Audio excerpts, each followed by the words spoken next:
Mga kaibigan, alhamdulillah, mga kapatid, mga kaibigan ko sa pananampalatayang Islam, ito po ay isang pag-ipag-usap sa isang sinasabi nating mga haligi ng Batangas Basitarian Brotherhood, no?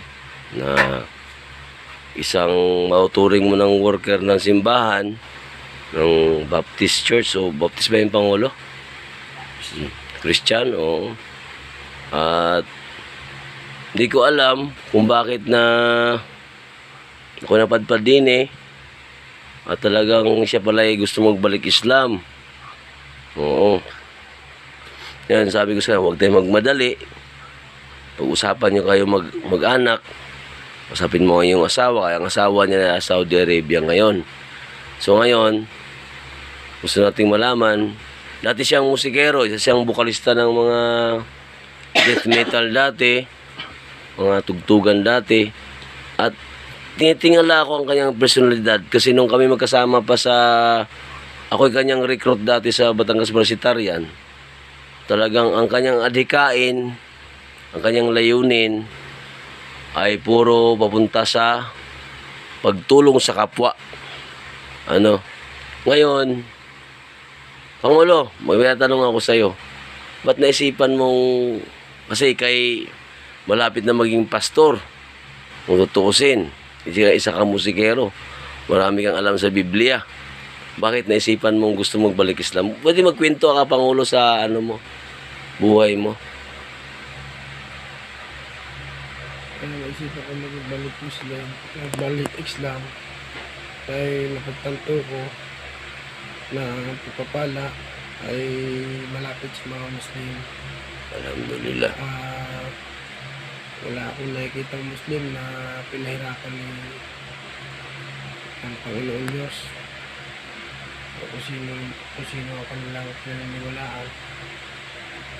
Ay lahat ang mga Muslim ay nagtutulungan at pero silang pagkakaisa. Marami akong mga tanong na gusto kong masagot sa aming simbahang inaaniban, yung mga bagay na hindi sangayon sa Biblia na minsan pinipikit ko na lang bunga ng pag-respeto at paggalang sa aking mga kanikilalang pastor, yung mga nakikilala ko mga Muslim. Yung iba, hindi naman lahat, ay talagang sinsiridad sila sa kanilang pagsamba. Kaya ako na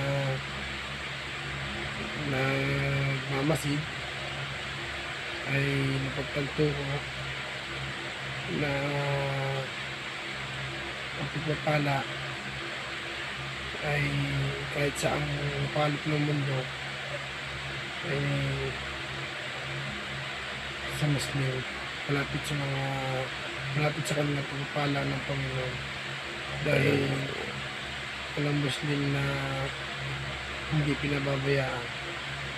Ultimong mahihirap ng Muslim tinutulungan ng kapwa Muslim upang magkaroon sila ng negosyo, kita. Kaya ako sa puso ko, total, sila naman ay naniniwala din na si Panginoong Jesucristo ay isang udyat na siya ang